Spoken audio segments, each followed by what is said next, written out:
been Senator Sanders. And so I want you all to welcome. I want you to join me in welcoming in the most Florida way that we know how. A fighter on behalf of every single one of us. The great senator from the state of Vermont, Senator Bernie Sanders.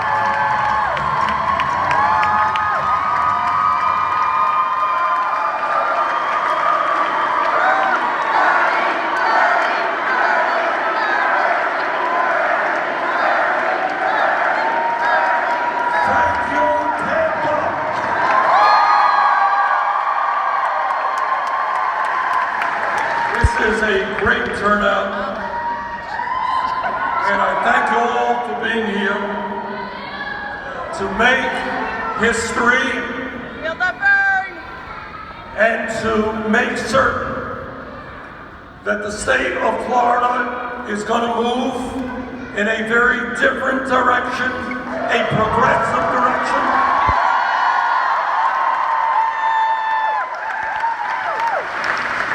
And that we are going to elect this man as the next governor of the state.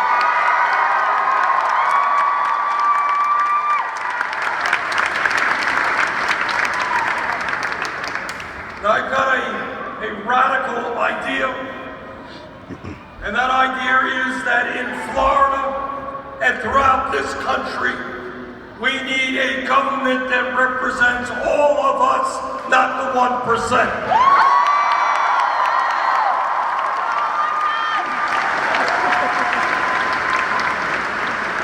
And that unlike the Trump administration, we need a government that brings us all together.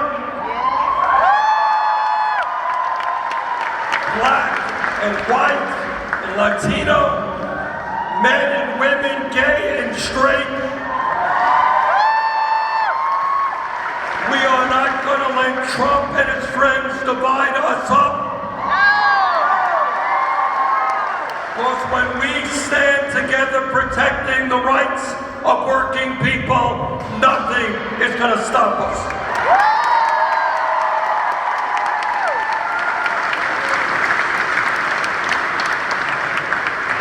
Now, nationally and here in Florida, the establishment, the big money interests have had their time. Now it is our time, progressive time.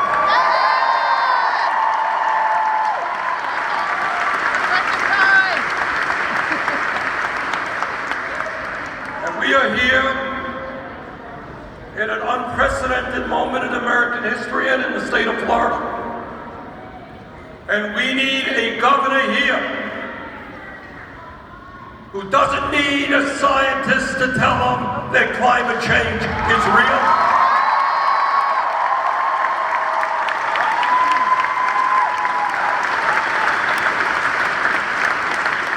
Who understands that today, climate change is wreaking havoc, not only in Florida or in Vermont, but all over this country and all over this world. And let me be bold in telling you that there is no state in this country that can do more in leading the transformation of energy than the state of Florida.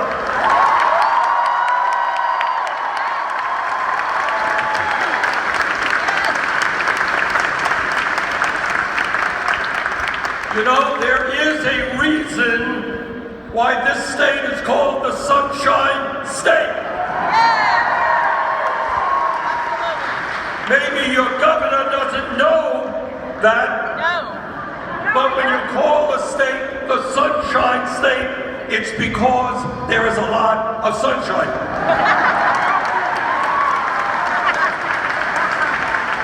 And maybe, instead of being dependent on fossil fuels and paying sky-high electric rates, maybe you should transform the energy system here under Andrew.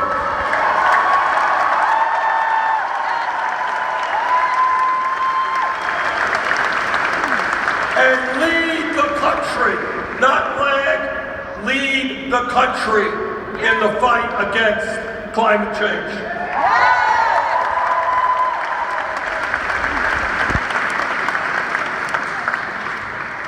We need a governor here in Florida who understands that the time is long overdue for comprehensive immigration reform.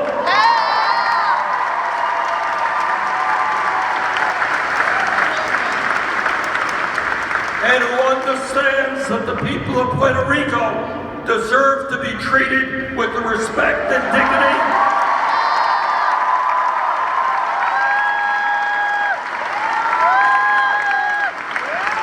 that they deserve as American citizens. And being here in Florida today, I want to say a special word of thanks to the young people in Parkland.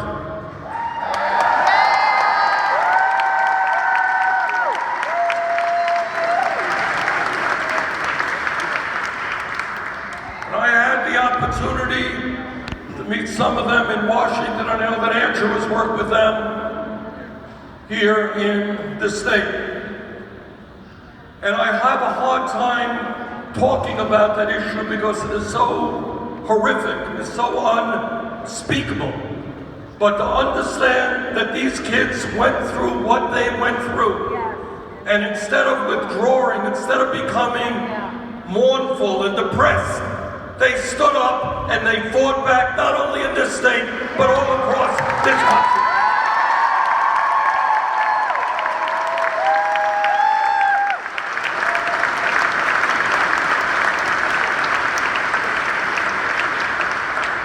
And they spoke out not only for common sense, gun safety legislation, but they also told the young people of America that the young people are the future of this country.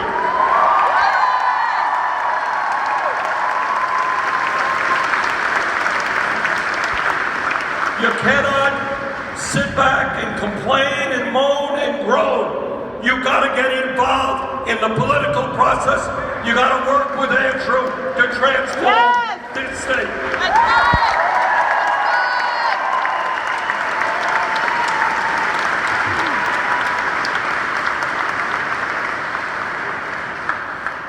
Andrew comes from a working class family, and I come from a working class family, and most of you come from working class families.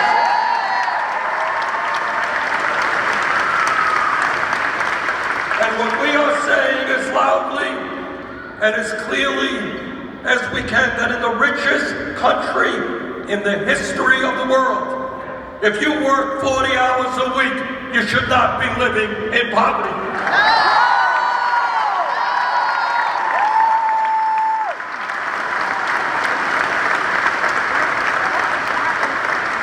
I've introduced the bill in Washington. I think we've got 30 co-sponsors in the Senate, more in the House, to say that we're going to end this absurdity of having a $7.25 federal minimum wage and $8.25 minimum wage here in Florida. We need a minimum wage, which is a living wage, $15 an hour.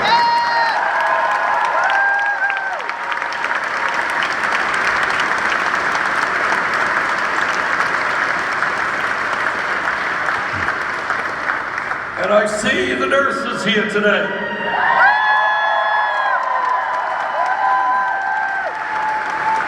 And I thank the nurses for not only being the backbone of our healthcare system, but in helping to lead this country to end the international disgrace of the United States being the only major country on earth not to guarantee health care to all people as a right.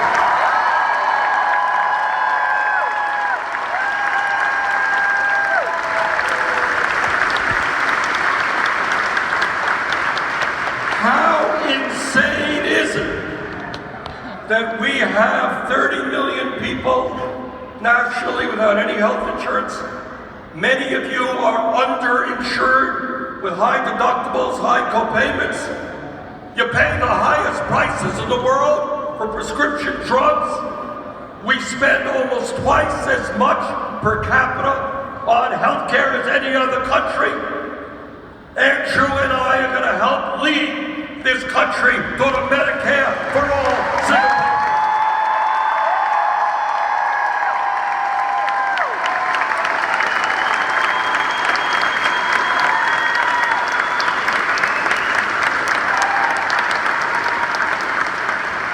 Andrew understands that instead of giving tax breaks to billionaires and large corporations, we're going to invest in our children. We're going to invest in public education.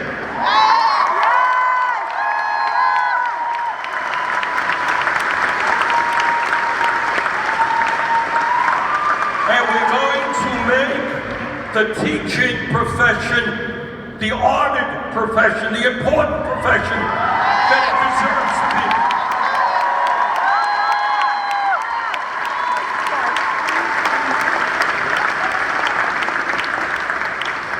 And Andrew and I understand that democracy means one person, one vote, not billionaires buying elections.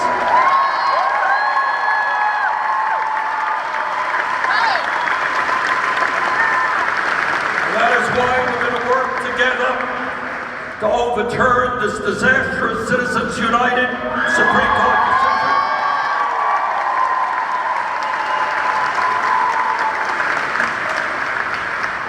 And we are going to end voter suppression all over this country.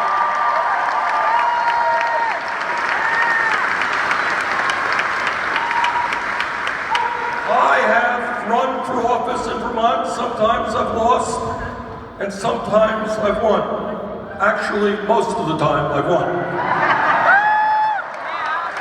But it has never occurred to me, never, to say, oh, what can I do to prevent people from voting because they might vote against me? So I say to those governors and attorney generals all over this country, stop your cowardice, face the electorate, let people vote.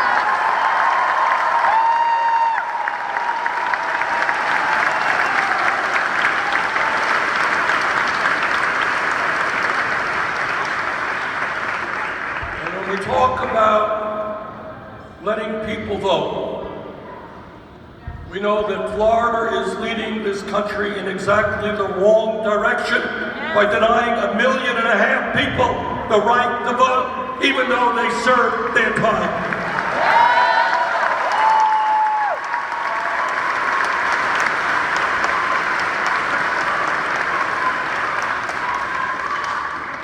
So, brothers and sisters, we are at a pivotal moment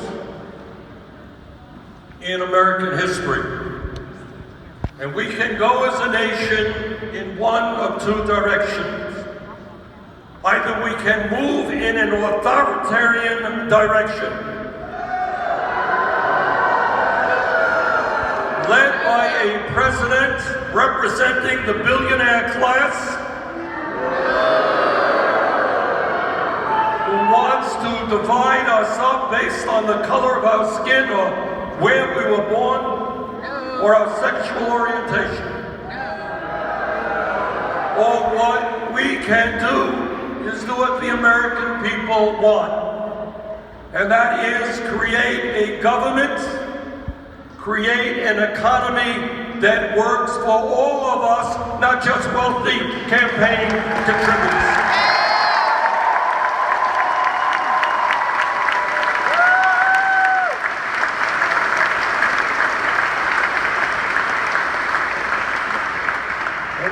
must tell you is that all over this country, there is a political revolution sweeping the land.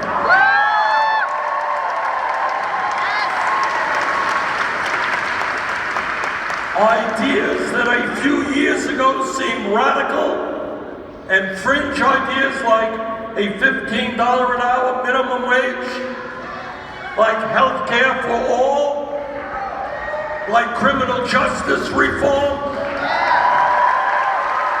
like immigration reform, like demanding that the wealthiest people in this country start paying their fair share of taxes.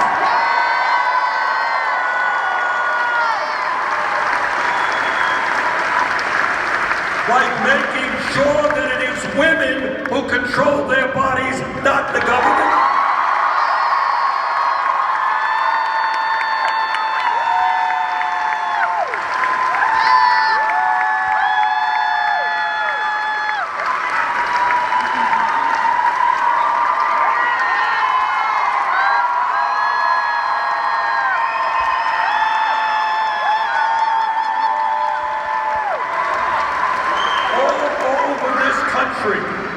People are standing up and they are fighting back. They are fighting for economic justice, social justice, racial justice, environmental justice. Yes. Yep. So what we have here in Florida is the opportunity not only to transform this state politically by electing a strong progressive, but you have an opportunity to send a message that will be heard all over this country.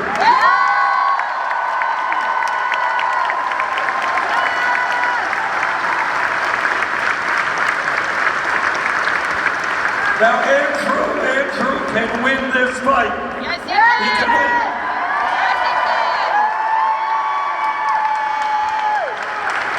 He may not have the money, but he has the people.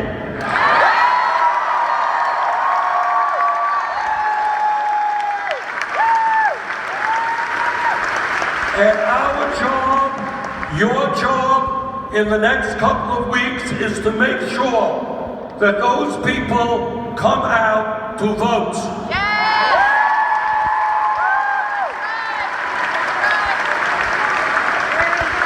I'm told we have about 1,000 people in this room, and that's a great turnout.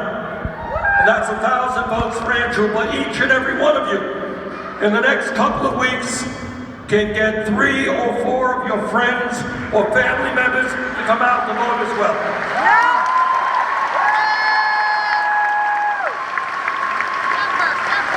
So that 1,000 votes becomes 4,000 votes. So let me just conclude by thanking all of you for being here, thanking Andrew for running a great campaign.